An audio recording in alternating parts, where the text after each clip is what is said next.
Oh yeah, Zuck's bucks. Are you still doing that?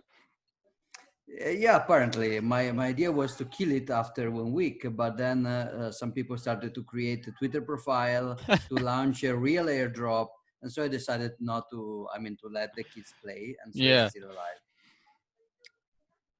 Well, I didn't really want to talk about Hex, but now that we're talking about Zucks, um, isn't it crazy how he was able to pump that thing and fool Well, so many people, fool that this is some futuristic decentralized technology better than Bitcoin. but not that crazy in the context. I see. I mean, the context is the same context in which one guy started with a shitcoin joke, pretty much like Zaxbox, and it was a few years ago, Dogecoin. And now there is people who are basically throwing life saving in Dogecoin because the market is pumping it. And that guy Jackson is actually he was pretty much anti-market and anti-capitalist. So he was super pissed that people was making money and losing money with a joke. But this is the power of these so-called tokens. When you create, when there is a huge information asymmetry about the new technology, so that people don't really know what they are talking about. You have traders discussing the adoption of Mimblewimble, of Segwit, but these traders, they don't have any clue what they are discussing. They are discussing transaction per second, proof of stake. They're discussing blockchain size, but they don't have the slightest clue. They're just repeating buzzwords. So you have this information asymmetry. Then you have what I often mention, which is the shock of Bitcoin about your reality filters, your reality heuristics. So when you start with Bitcoin, you think that's impossible. Then Bitcoin shows. I mean, if you are a sane person, if you are a knowledgeable person, usually you are skeptical about Bitcoin initially. Then Bitcoin breaks your skepticism, and then your skepticism is broken, and now everything can enter. You don't have a filter anymore, because if Bitcoin was possible, then everything else, which is a little bit Bitcoinish, must also be possible. So in this context where Doge is now pumping and people is celebrating the pump of a joke, it's not strange that, as we discussed, Trace Mayer can pump Mimblewimble coin, or Richard Hart pump Hex. I mean, there's still people believing into Bitcoin Satoshi's vision, even after Craig Wright is basically ridiculing himself in any possible way. You really have to look at this market and ask yourself, what can be possibly more obvious than this? What can I do to show you that this is a joke? It's impossible. Yeah, it is like there's like BSV is a really great example of that. I mean, how else can you get sucked into like a personality cult? I wonder what motivates those people, because some of them are smart people. Like some of the people that got sucked into BSV are actually probably like highly intelligent, and they just maybe they really did believe that Craig Wright was Satoshi, or I really find it hard to believe that they're all like on CoinGeek's payroll or something like that and being paid to shill BSV. Like some of those people are smart people, and what Well, fooled them into thinking that that was the creator of Bitcoin and that was going to be the next Bitcoin, the real Bitcoin? Like what makes someone smart believe that? there are at least three kinds of payroll, maybe even four. The more obvious is a kind of payroll where somebody just pays you and you shield. This is probably the Kevin Pham That's what kind people of were saying payroll. with Kevin Pham, that he Yeah, just got approached that's at a conference or something and they like which is put him kind on of the obvious, payroll. right? That's very credible, right? It's like the direct payroll, and then you can understand that. Then there is something more indirect, which is very, very ubiquitous about shitcoins, which is an indirect profit if you shield a very, very illiquid asset. So this is crucially different from Bitcoin. In Bitcoin, I mean, we are all shielding Bitcoin, but the reality is that nothing I can do in my life can probably sensibly change my wealth in Bitcoin because I pump it. At this point, the market size and the market depth of Bitcoin is such that nothing that I can single-handedly do is not that I give a great interview pumping Bitcoin and I can really feel the price change in the Bitcoin price. But with any kind of illiquid shitcoin, that's actually a thing. If you do an interview about whatever, the more shitty the coin, the more this works.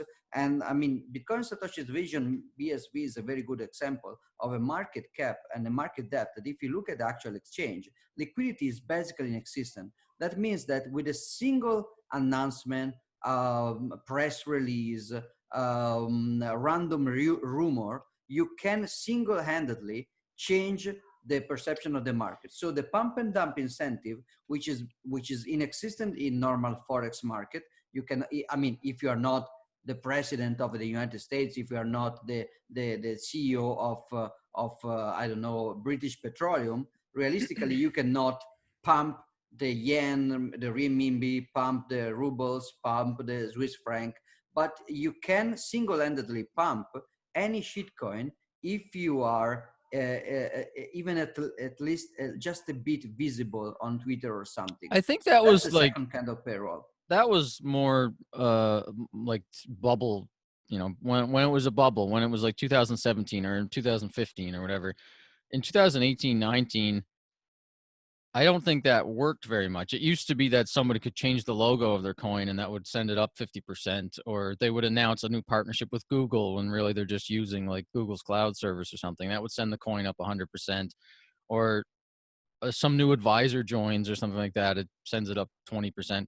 But then in the bear market, like most of those shenanigans kind of got, the market took care of that because there was no liquidity, like you said, and a lot of that stuff stopped working in the bear market. But now it Yeah, kind of does feel like we may be heading back into that territory again, and it'll be hard well, to see that stuff. it's more selective, of course. You have to have, I mean, you have to take something, you have to take something probably in a more early stage, but it's indubitable that even in a bear market, Richard Hart could pump just, I mean, it was how much time ago? Maybe 6 months ago, 7 months ago. And it was December. a December, and it was a Yeah. bear market for sure. Yeah. And he single-handedly pumped a coin from zero to whatever to zero again, but just in time to pump and dump. And the same can be said about Mimblewimble coin that we were discussing about Yeah, Schmoyoho. that's a pretty small coin. So that, for the context for anybody, if you know, this is probably going to be a podcast because we're already talking about Okay, interesting okay, things well, no problem. that I would love to have other people learn about. And also, I mean, look at the Dogecoin. The news of Dogecoin started. The reason Dogecoin is pumping is some random news that happened yesterday. I don't even remember what was it.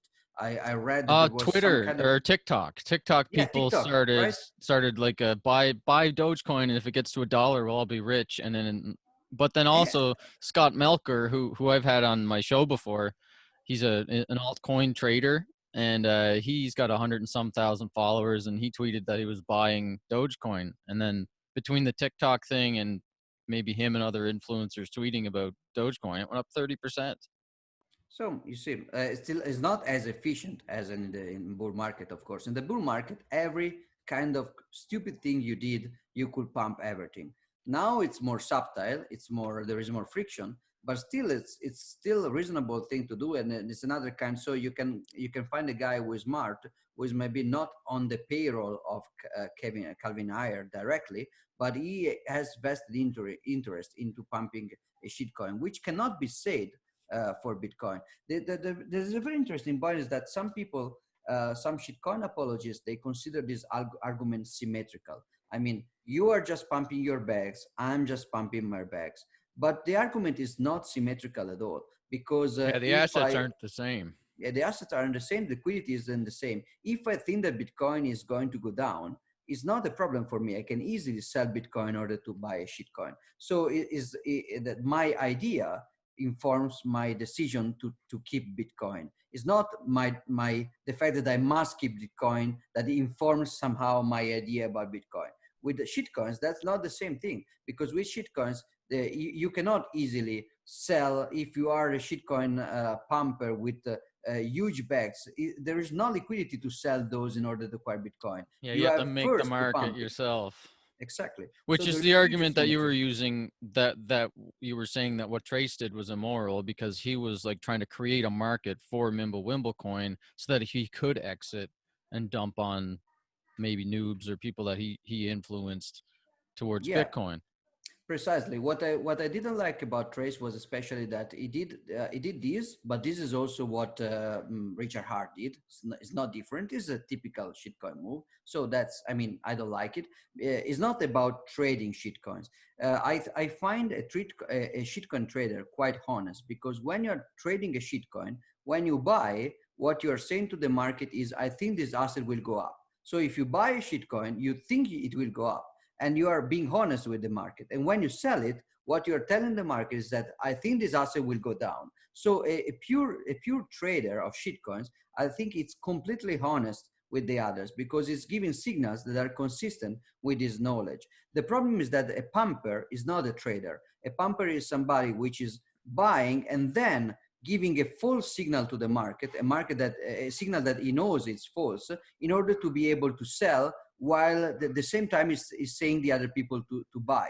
So I'm saying everybody, you should buy, so I can sell, I Right. can download my bag. So Trace was doing this, which is kind of the norm about shitcoiners, but it did two things that I consider even more serious.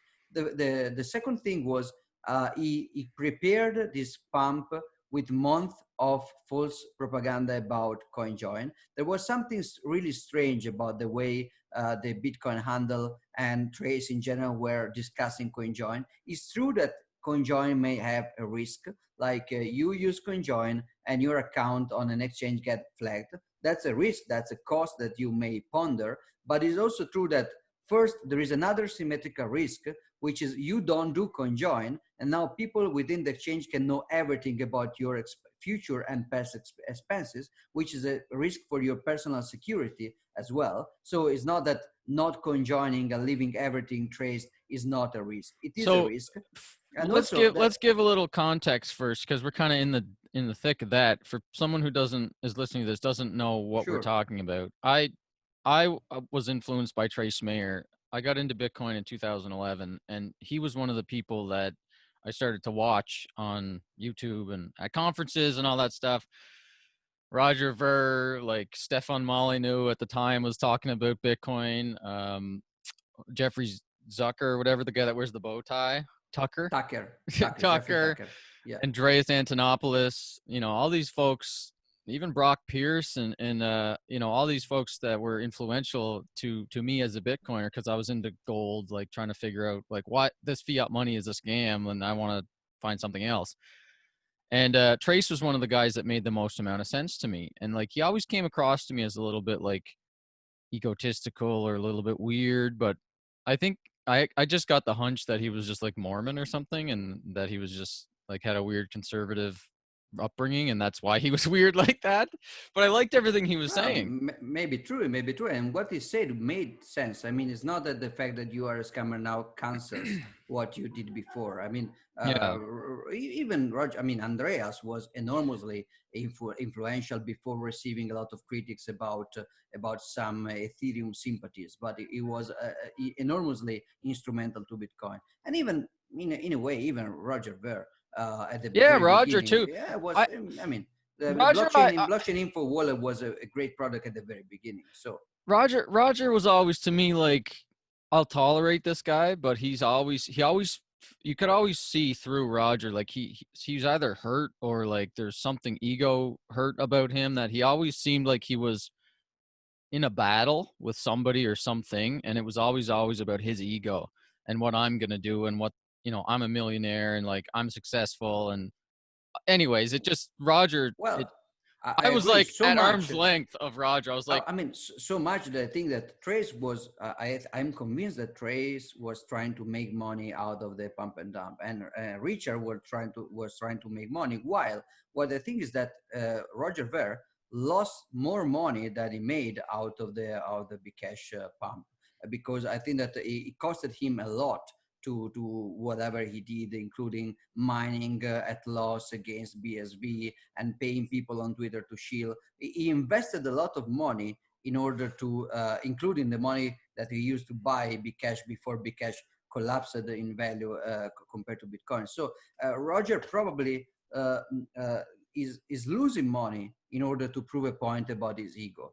So it's a Yeah. less cynical, is a very less cynical version of a shitcoin scammer, in my Yeah, opinion. I kind of think, and this is so getting to the current discussion, what we're talking about is so Trace was influential on me and um, lots of other people in the gold space. I mean, I wasn't in the gold space. I just was trying to research what's different than fiat money because I don't like that stuff anymore.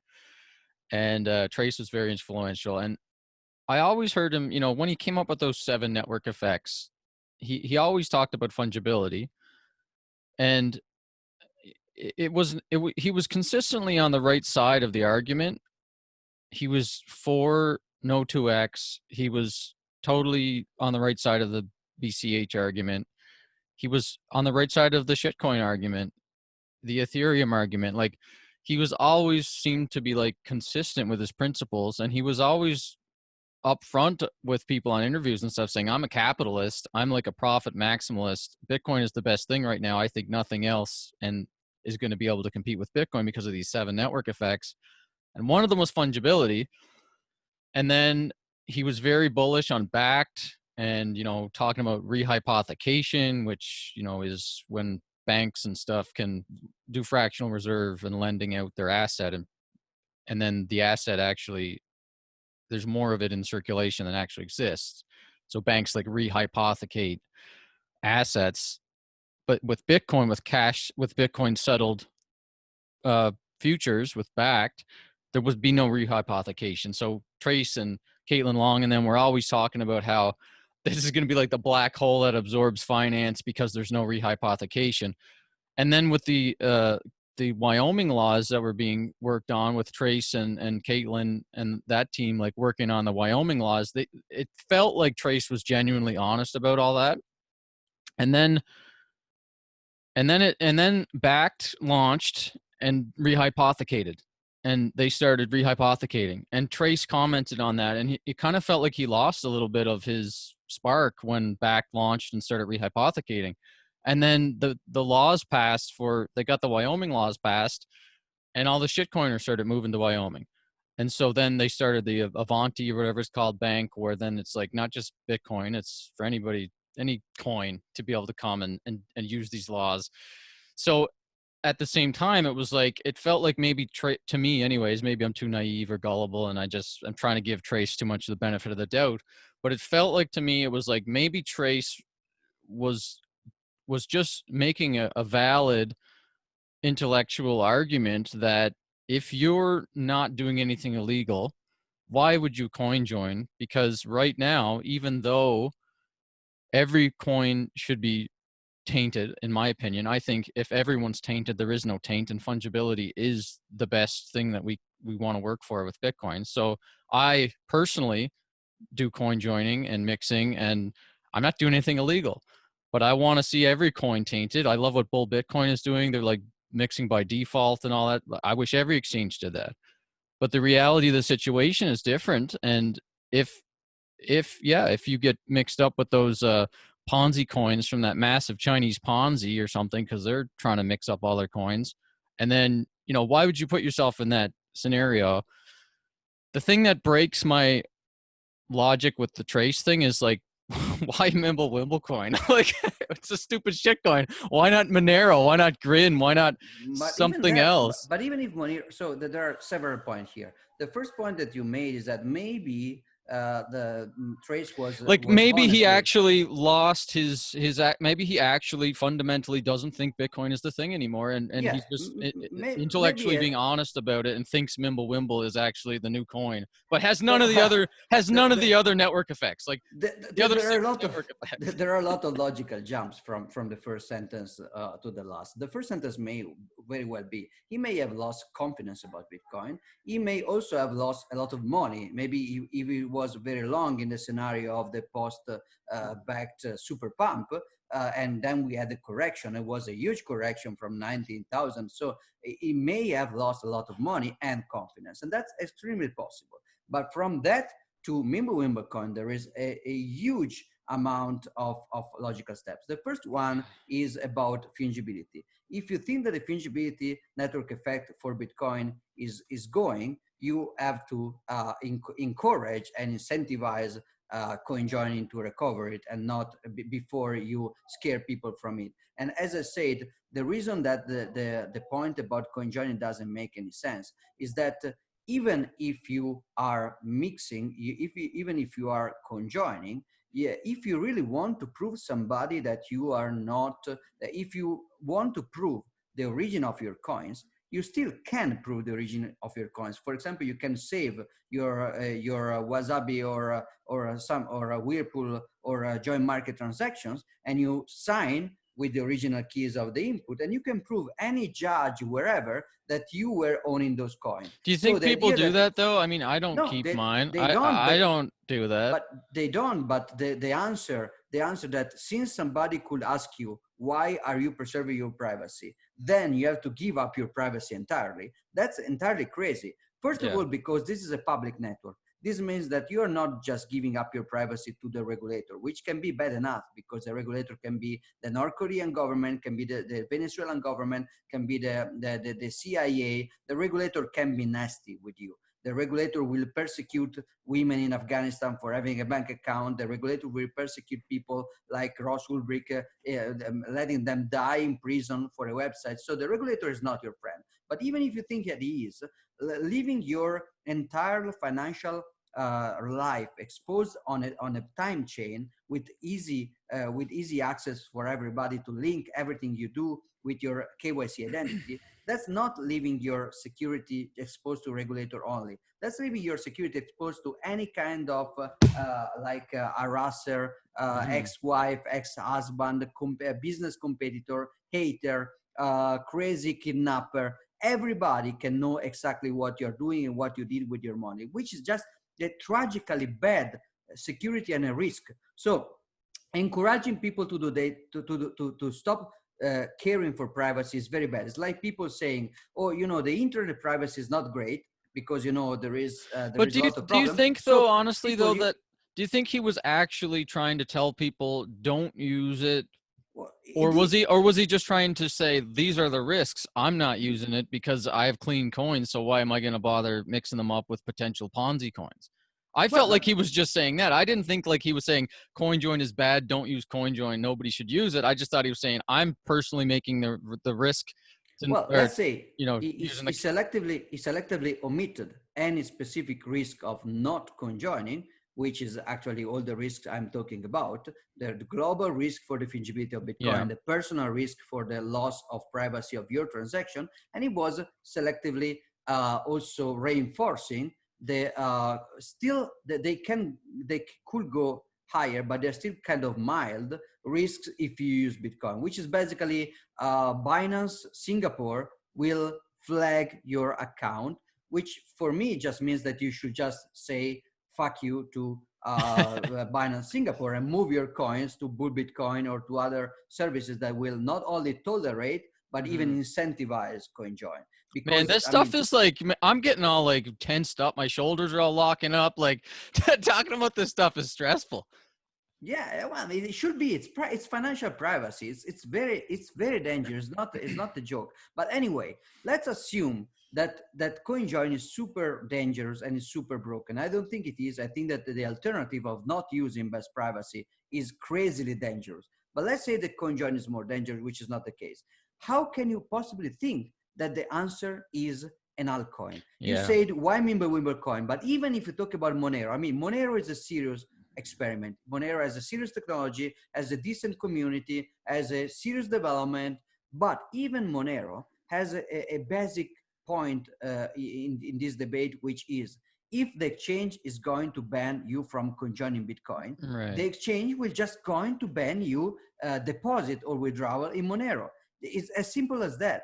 They are allowing you to do that with Zcash because they are just allowing not shielded transactions. So you are even more traceable than in Bitcoin with Zcash if you don't use shielded Yeah, transaction. that was intellectually dishonest when you see Coinbase saying Zcash, the future of privacy. We're going to accept deposits. You can trade Zcash for your privacy. Yeah, And then in non-shielded. you So know, you have no the same shielded technology. transactions. Yeah, so 99% of all the transactions are just visible transactions. which doesn't mean the same privacy of Bitcoin. It means the same privacy technology, but worse privacy overall because you have a smaller anonymity set. So with Zcash, you have the same exposure on the time chain than Bitcoin. But since nobody's using Zcash, unlike with Bitcoin, you have a super small anonymity set and you're super easy to trace. So if that's the case, you can say, I mean, I don't agree that CoinJoin is more dangerous than non-CoinJoin. But if that's the case, For your anyway, privacy for your or privacy, for your personal security, I mean, the risk of being flagged by an exchange, especially after your withdrawal, is small compared to the risk well, of having people looking at your personal I funds. don't think there's any risk to trying to increase your privacy. I just think what he was trying to say, which I can understand his perspective, was if you have $100 million in Bitcoin, say, or whatever, $1 million in Bitcoin, or whatever's a big amount to you, like $10,000 in Bitcoin, and you mined it or whatever, it's clean. You know it's clean. Oh yeah. It's from an If, exchange. well, but if you Like mind, no, if I will make a strong difference. If you mind it, if it's already clean in the sense that nobody knows any connection with any identity, you should not coin-join it. If it's something coming from a virgin anonymous Coinbase, don't coin-join it. Keep it clean because nobody has any link on it. But if you bought it from an exchange with KYC, then somebody has a connection in some database. There is a connection between yeah. your identity and all that money, which means that anybody could find in the secondary information market any leak connecting you with that money and with the addresses. So anybody can come to your home and say, I know you have these addresses. Now you move them and I will watch until you move everything because I know exactly how much you have. I know exactly which address you have. This is very bad from the security point of view. So So you think that if you had a doxed exchange account like Bittrex or Binance or whatever, Bitfinex, any of the exchanges, or even maybe one of the previous exchanges that got hacked and their database got leaked, and so on the second markets, the dark markets or whatever, there may be like a database where someone can look up Bitcoin addresses that are tied to identities, and you think that like there's a chance that hackers or blackmailers or whatever can try to like find your identity based on leaks from exchanges. Is that sure, sure. I'm and so sure coin that joining is a good way to break that chain. yeah, personally for you and also collectively, meaning that if everybody does that, they are protecting you as well. So yeah, absolutely. So It's a someone like privacy Trace thing. Mayer, like let's put ourselves in his shoes for a second. Let's say like the optics are that he's a big whale in Bitcoin. So let's just say that he is a big whale in Bitcoin. So he's a big whale in Bitcoin. He's got Yeah, even if he stated otherwise to my students in Las Vegas, but we will arrive to that point. so we'll just think of it from his perspective. So from his perspective, if he's a big whale in Bitcoin, and the argument he was making was, if you've got a lot of Bitcoin and you know it's clean, why are you going to bother mixing it? Because that just adds unnecessary risk to get flagged by the IRS or somebody, like audit risk or whatever. So let's say that that's true. He's got a bunch of Bitcoin, but what you're saying is if he has that Bitcoin acquired through clean ways, like exchanges or whatever, and it's just sitting there, if that exchange gets hacked and then his information gets tied to those coins, he's potentially putting himself at risk of blackmail or kidnap or theft or something. Sure. Let's assume that one scenario, the IRS is going to tax you in a way that you don't really like. For example, there would be a Roosevelt-like um, uh, uh, confiscation of all bitcoins, just like with Roosevelt and physical gold. So Mm-hmm. maybe you're a mayor, maybe you don't like the fact that the US government is issuing in order to confiscate 99% of your bitcoin or 100%, like in some cases for physical gold. You may not like that.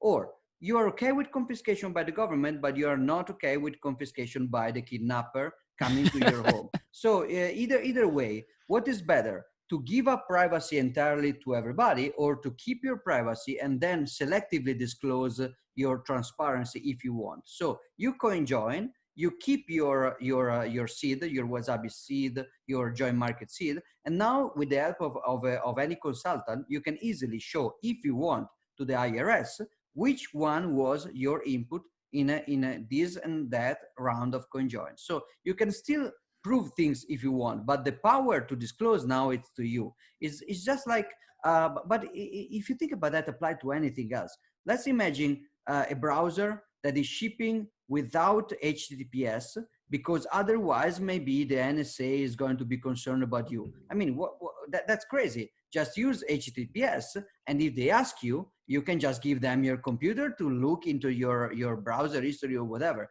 It's like you have a house and you don't use curtains because you're scared that then the police will think you're doing something bad. Use the curtains, and if you have to prove that you are not doing something bad, I mean, first let them prove that you did. And if you fail to, and if you are in a system which is not rule of law, and they ask you to prove your innocence and not the other way around, which is already a good indication that you should leave that system and go far, far away. Whenever you are asked to prove your innocence, that's a red flag that you should not be in that jurisdiction anyway. But if you are in a jurisdiction in which they will ask you to prove your innocence, you still can, without giving up your privacy and the privacy of everybody else. But again, my point is still that even if you are super charitable about this point, so coin join is risky, I disagree. Still, altcoins cannot help, because if they're going to flag your coin join, they're going to flag your Monero. So this is a obvious logical fallacy. I cannot imagine that everybody without all the other 6 network effects that Trace came up with and like educated people about, fungibility is totally worthless. So absolutely. all Mimblewimble coin has is fungibility, if we even know. But not like, even. let's just be nice and say it does. Let's say it has it. Okay. It doesn't have any of the other 6 network effects. So how could he possibly think, being intellectually honest, that it's a good solution to Bitcoin and one day it's going to defeat Bitcoin? You see too many jumps. You have to think that CoinJoin is impossible, which, by the way, we discussed it. I mean, I can talk about this because I will not disclose any details. There is a discussion right now about something very nice, which is a coin swap. So you have, it's a system that probably will take years to get in production. And when it does, probably it will be useless. But let's discuss it in theory. You want to withdrawal Bitcoin from Binance Singapore.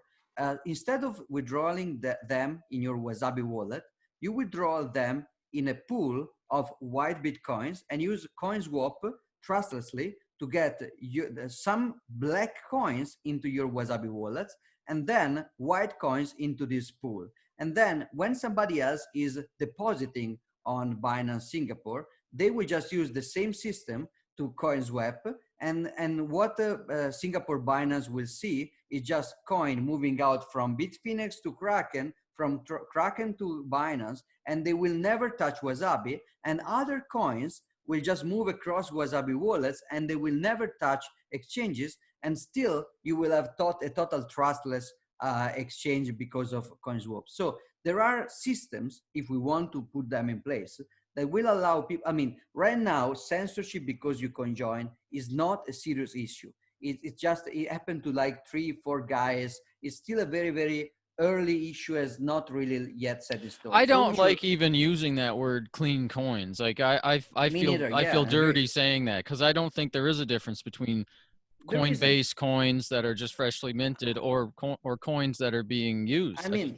ultimately, let's assume that fungibility of Bitcoin fails, and now you have the white Bitcoin and the black Bitcoin. So now, whenever you want to use Bitcoin for the black market, is the same. Even if you use white Bitcoin, it's just more dangerous for you because you are tracked. So it's better to have black Bitcoins for the black market. And if you're going to use that only for the white market, then I mean, you already have fiat for that. It means that you will have to follow any specific, I mean, the point of Bitcoin is being outside the control of monetary authority. If you want to take Bitcoin and to take half of the Bitcoin supply and put that back into the hands of the regulatory authority, you're just creating an unusable fraction of Bitcoin, because this Bitcoin you have to be super careful to use them because they are Yeah. linked to your identity. While the mixed Bitcoin, they will be the real Bitcoin that you can use for to do whatever you want to be self-sovereign again. So anyway, let's assume. So what I was discussing now is that we have way to fix the coin join censorship problem if we want.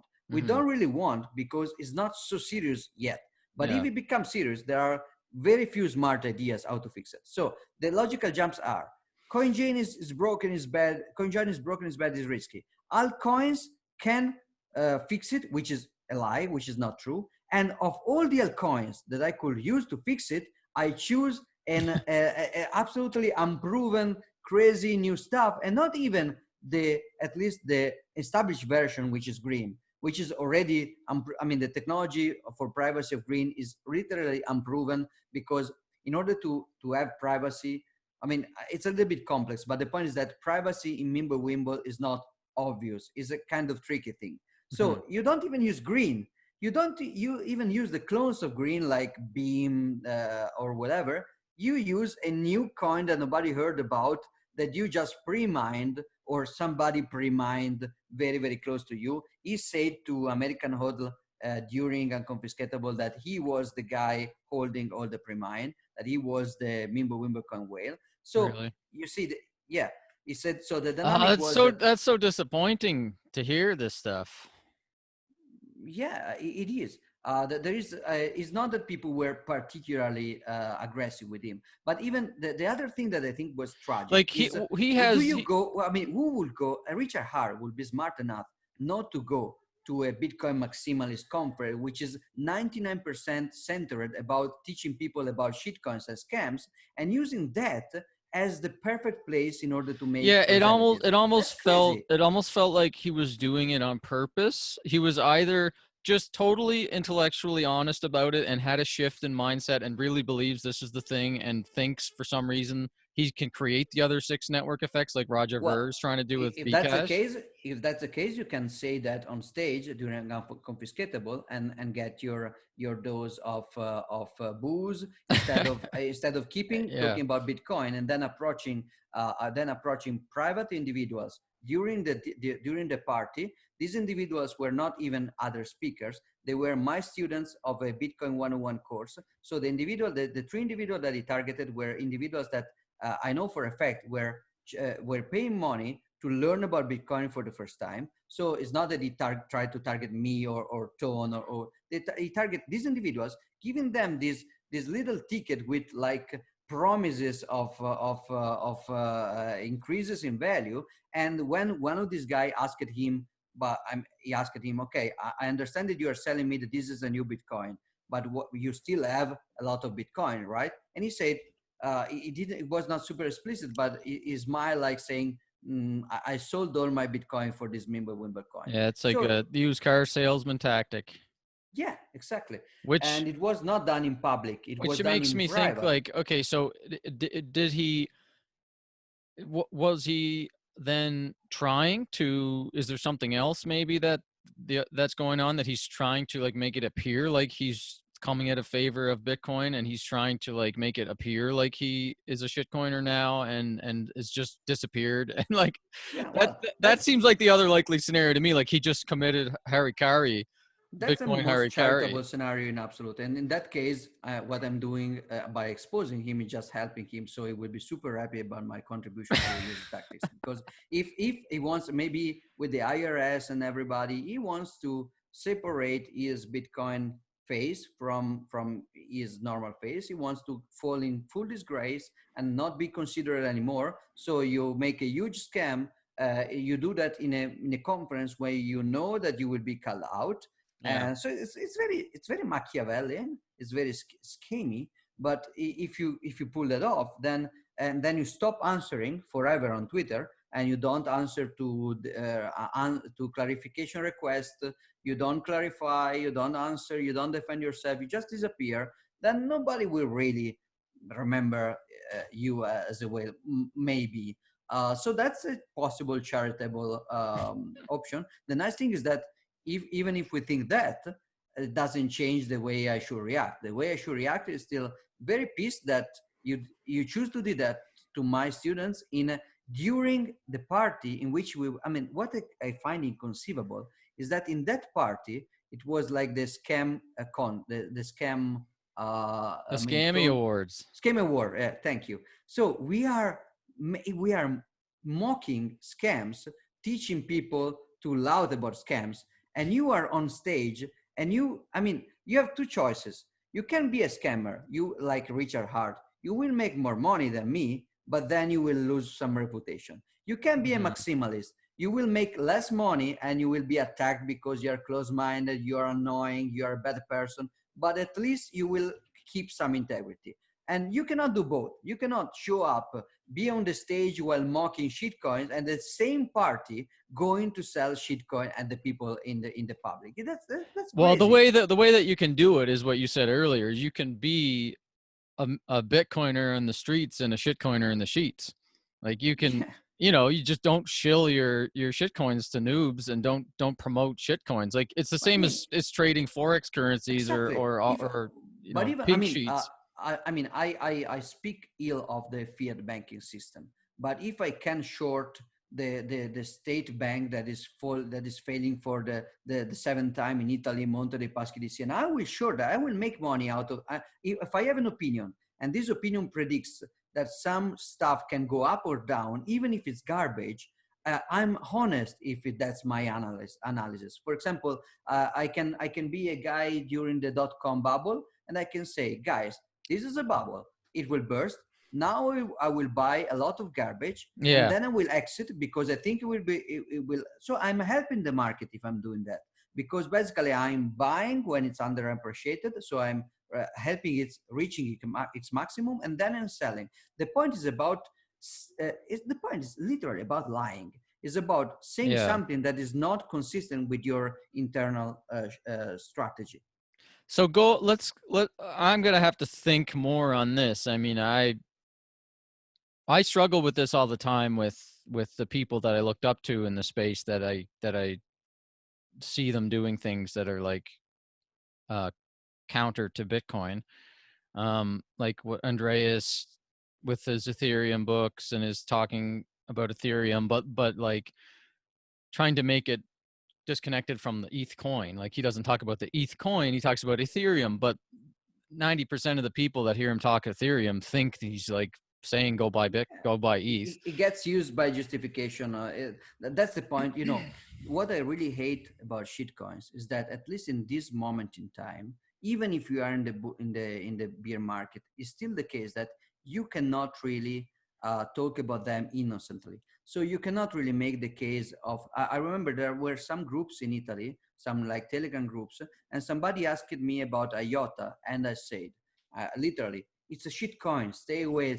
That said, the idea of a graph instead of a linear chain was interesting, and the creator of IOTA, they are using ternary logic, which I think is a very funny thing that goes back to the Setum system in the Soviet Union. So I made a speech praising some science fiction idea within the shitcoin, and that was basically represented as Giacomo Zucco is endorsing IOTA in like 2 hours. 2 hours. Oh, that's brutal.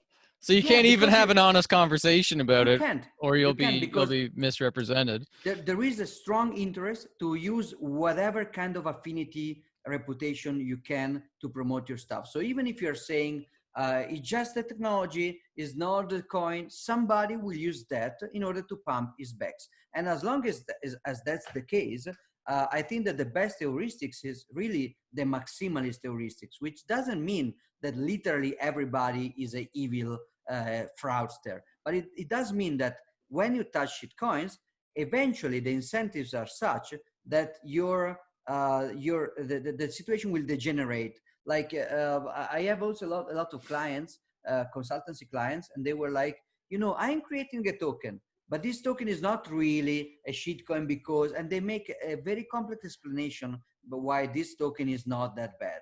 The point, what I tell them is that even if the token is not that bad, for example, the token is just a gift. So being a gift is not a security, there is no expectation. Okay. The point is that somebody will take your name and it will create a video where you say that if your reputation is good, somebody will try to use their reputation in order to sell this gift on the secondary market, pumping it like you are pumping it. So even if you are not directly trying to do a pump and dump, somebody will do that using your reputation. So the only defense from that right now is just stay clear of any kind of tradable token, even with Zaxbox at a certain point. So when when I trolled Richard with the Zaxbox website, I didn't really create the Zaxbox token. I copied the Ponzi ICO website, which is hilarious, by the way. And the Ponzi ICO, you just receive Ether and you give nothing in exchange. It's a purely That's funny. it's just a Ponzi. There is not even the token. So somebody else after a month contacted me on Telegram and he said, "Guy, I created the Zax Twitter account and I'm going to really create the ERC20 in order to do the airdrop." And at the beginning, I was worried because thinking back to what happened to for example Dogecoin, some things can start as a joke, but then somebody will really try to pump that. So I was reassured that the amount that like the total supply was crazy and arbitrary. So at that condition, I said, okay, let's create this stuff. But I'm still worried sometimes that somebody will eventually take Zaxbox seriously, because that's the way this kind of stuff is built Mm-hmm. in order to within the context of information asymmetry that we are living now. So it's not that honest experimentation on coins is impossible. It was possible in 2009. It will probably be possible again in 2029. Right now, unfortunately, it is because the only way to keep noise and bad incentives out is to not have any kind of tradable token. Well, that's the thing that makes me that I think about too, because I'm trying to not be in an echo chamber, and I'm trying to actually be open minded to different technologies and stuff. And I spent a lot of time thinking about this and feeling bad because I don't know. I obsess over it, I guess. Um, Looking at different projects and looking at their communities and looking at their what they're trying to sell to the market and looking at how investors perceive it and then looking at the fundamentals behind it. And most recently it was DeFi. It was the DeFi bubble with the liquidity mining and the yield farming and all that happened a couple of weeks ago. It's still going on, but like when Comp token launched, it went up to 3 billion market cap. And then it's like this FOMO starts to bubble up and it distracts people. And then the investors, kind of like what you said earlier, like the second in your point of like, shill in the bag. The second reason why some of these people can get fooled on these scams like BSV. And I think maybe I didn't let you finish that one, but maybe the third one is that they make themselves believe it. Like they actually convince themselves that because the technology is interesting, that's a good mission. Because say DeFi, for example, like I feel like these people convince themselves that decentralized finance as a concept is such a good mission that it's going to help the world that they justify all the fundamental problems that are there with these tokens and Ethereum token, the pre-mine, the unfairness of that, um, the Yeah, total the breaking DAO, of the social the contract. DAO bailout. Yeah, exactly. All the stuff, the diffusing of the difficulty bombs. Yeah, I think that was actually was one of the things I was going to add, which is the intellectual back. Even so, even if you're an honest guy, only think about design and you prefer this kind of design over the other, then there is the token, the low liquidity token. Then hundreds of thousands of people will arrive randomly to pump this token because they want to do a pump and dump. So they will create a situation in which some people, some serious people will ignore you. They will just dismiss you, even if you have good point, because they are established a good or defensive heuristic. I mean, you talk about echo chamber, But echo chambers sometimes they are actually they are just protection. If you go to to a shooting range and you put your protection on your ears, that's an echo chamber, but it's for your own protection. Yeah. When you have a server and you want to protect it from DDoS, you create a heuristic in which, or your email, you have an anti-spam filter. Anti-spam filter are an heuristic. It means that maybe in one case over 200,000, one honest Nigerian person that also happens to be a prince will write you about a legit way to enlarge your penis. But that is just a very unlikely situation. It can happen, but 99.9% of the Nigerian princes that we will write you will just try to defraud you with a typical Nigerian prince scam. So the point is that you have good ideas about, or maybe they are bad ideas, but you have honest ideas about technological architectures. You want more flexible smart contracts. You want bigger blocks. You want whatever. You have an idea. Maybe it's bad, and I think that most likely than not, it's bad. But maybe it's a valuable, honest idea. And then, since there is this token incentive, perverted incentive, people will start to shield your token just because it's a token. And then serious researcher will just start to dismiss you and to ignore you reasonably, because they want to be, they want to cut the noise. They don't want the spam that is coming with your token. And so you will become even more frustrated and more angry, and you will cut yourself out of reasonable researcher, and then you will grow your own technical echo chamber inside your shield group. So what you describe is kind of right. I don't really think that everybody who thinks that Ethereum makes any sense is actually lying. That's not the case. But I think that they put themselves in a situation where the lies are basically inescapable, and they are not easily decapable. Look at the conversation we had about, this is something that eventually I will try to decouple and to schematize and to systematize the full node on Ethereum. So the amount of obfuscation about that is incredible. You take the concept of full node in Bitcoin, and then you create a version of that full node which is different, and you call it full node, but it also records any intermediate state. But you need intermediate states, because otherwise you cannot understand if a contract is valid at a certain point, because unlike Bitcoin UTXO, the Ethereum contract can become valid and then after invalid, because it's a non-monotonic state change. So you need any intermediate So like a change. Bitcoin transaction, once it's in 6 blocks, it's pretty much set in stone unless there's a deep reorg or something like that, which is unlikely to happen. But even if you have deep reorg, you never have a state which is valid, which becomes valid again in the same story. So the situation is, the state is, so the UTXO is unspent, and then it's spent.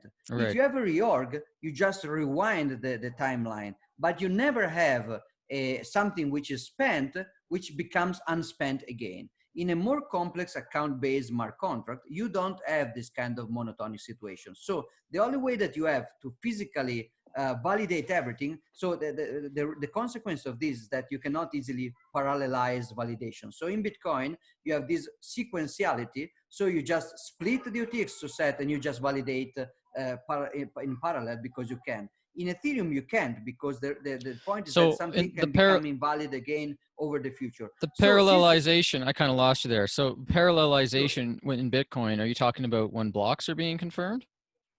Yeah, I'm talking about, no, not confirm, block validation. When I take all the blockchain and I want to validate it, I know that once a UTXO gets spent, it will never be usable again. Oh, when you're like syncing your node for the first time. When you're syncing, you can take your validation process and you can batch it and split it in a very efficient way, because of this certainty that something that is spent will never become unspent again. So you have like a monodirectionality. In Ethereum, you don't have that, because the account-based mechanism cannot allow for batched validation and cannot allow for parallel validation. So what happens is that validation is very, very heavy.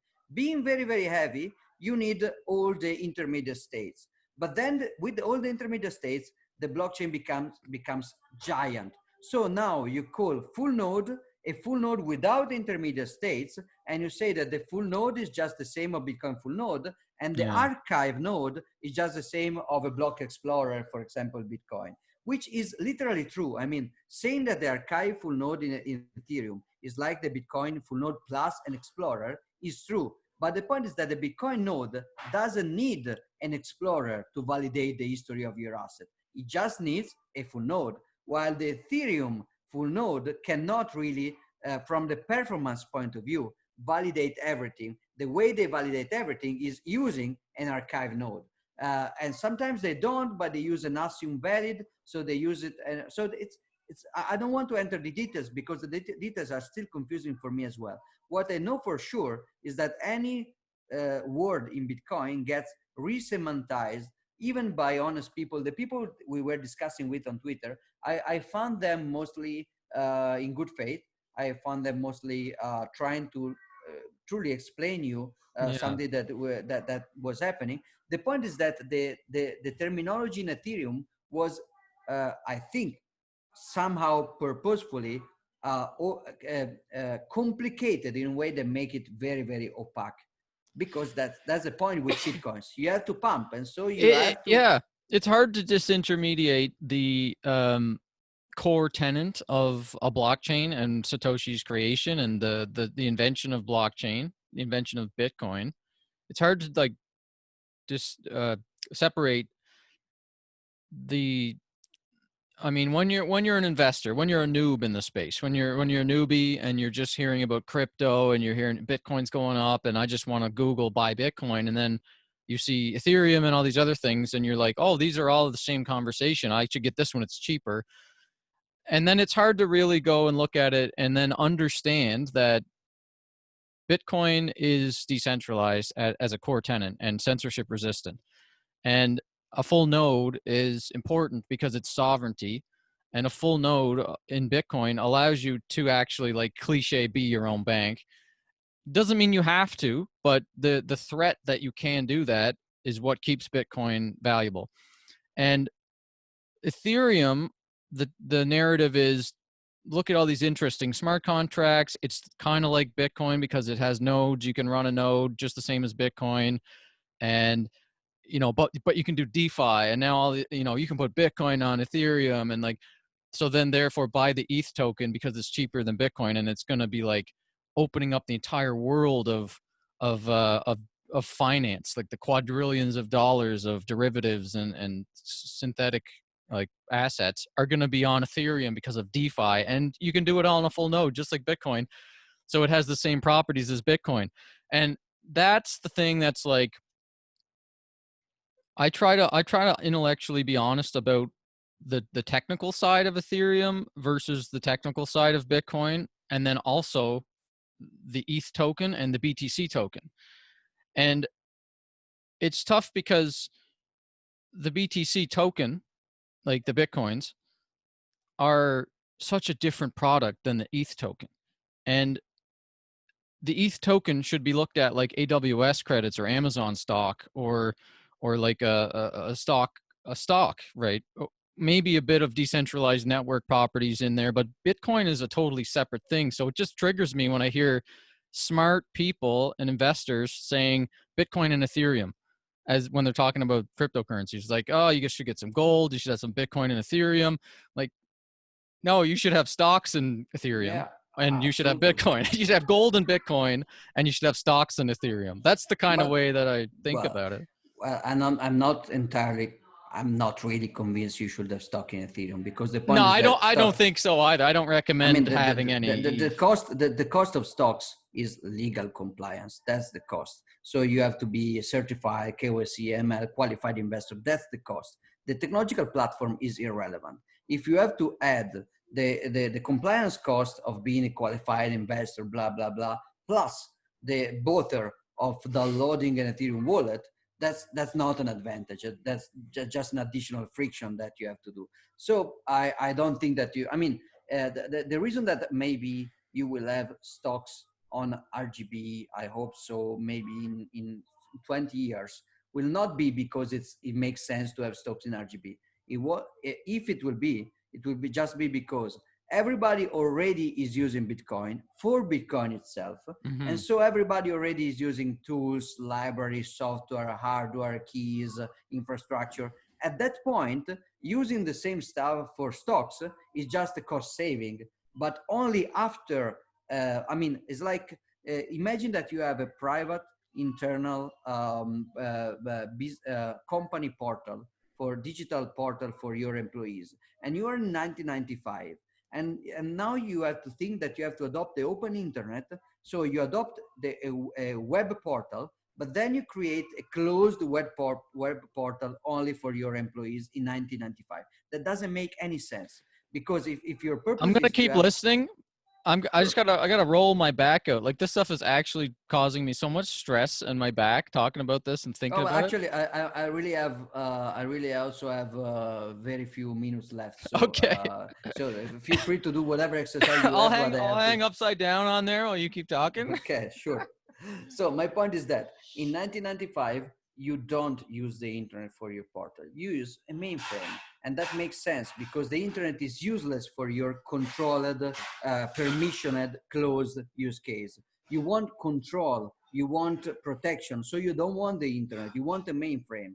But then if you ask the same question to a company in 2015, that's completely different, because now you still want protection, control, permission, compliance, but now everybody is using the internet for the internet itself. So your employees they all have a smartphone with the internet. You already Cisco is creating a giant infrastructure. So now it does make sense to take the open internet and to build something closed on top of the open internet, Right. because everybody's using the internet already. But it doesn't make sense before everybody uses the internet. So after Bitcoin is used by everybody as digital gold, it may make some sense to issue stocks on top of Bitcoin, but not now. Right now, it's just So you're research and so you're development. you're you're kind of saying then that in this example that you're talking about, that the closed intranets that these companies are building, these well-funded VC-funded companies are building their own intranet as if it was in the 90s during the dot-com bubble or whatever.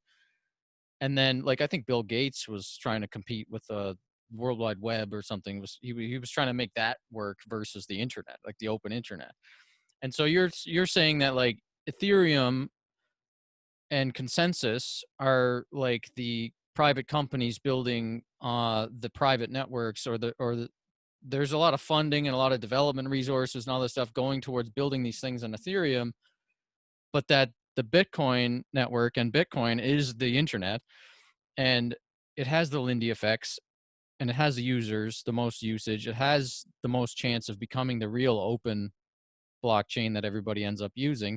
And that these people that are building these DeFi protocols and all this stuff that's getting all this funding from VCs, once the eyeballs are all over here on Bitcoin, they're just going to move to Bitcoin. Is that kind of what you think is Yeah, I happening? think we are witnessing to, of course, the history never repeats itself literally, so it will be different. But I think that what we are seeing may be very similar to a mix between the protocol wars of the beginning of the 90s and the dot-com bubble at the end of the 90s, all together. So the protocol war was actually even before the 90s, was even in the 80s, when the internet was developing and when people were starting to realize the potential of the TCP/IP protocol. Everybody started to try to create their own version of internet. Xerox, Intel, Microsoft, AOL, literally everybody that tried to replicate the internet, even regulators like the ISO-OSI consortium that tried to create a new version of TCP/IP version 7 to replace the TCP/IP version 4. So that phase, which is called the protocol war, it lasted for many years, but eventually it converged over the internet. Then there was another phase that was at the end of the 90s. There was a dot-com bubble. So since the internet was working and the internet was creating an asset that was a scarce, valuable asset, so it was the domain, the .com. Actually, it was not really the internet; it was the more centralized service provider, name service provider. But anyway, since there were a scarce asset like the .com domains, you had the bubble of these scarce assets. and that created a huge expectation on the market and then a collapse. And what is happening with altcoins and private blockchain is like the two moments together. You have a protocol wars, but instead of being a protocol wars only fought on the level of engineers insulting each other. I mean, the protocol wars at the beginning of the 90s was not a peaceful thing. It was called wars because if you look at if you look at the chronicles of the protocol wars, people was really into a holy crusade, and there was the majority of serious engineers defending the open standard, the internet, and they were very passionate business company guys or regulator guys trying to force their alternative. And it was very hard fought, but it was without strong financial incentive, which came after during the dot-com bubble. So what we are seeing is that like the monstrous merging of dot-com bubble, dot-com bubble euphoria plus technical confusion during the protocol wars, all Right. together in this giant hybrid and hydra. Yeah. So it's As you can see from, as you can listen from the surrounding, I think my free time without interruption is basically over. So I have to cut it well, down thanks. here. Yeah, thanks for the chat. We should talk again. I meant to talk to you about two completely different things, and we ended up going to the trace and the Ethereum subject. So we'll have to chat again. Let's do it again. Maybe next week. Now I really have to answer to my very young boss. Thanks. See you later, Giacomo. Thank you, Bert. Bye.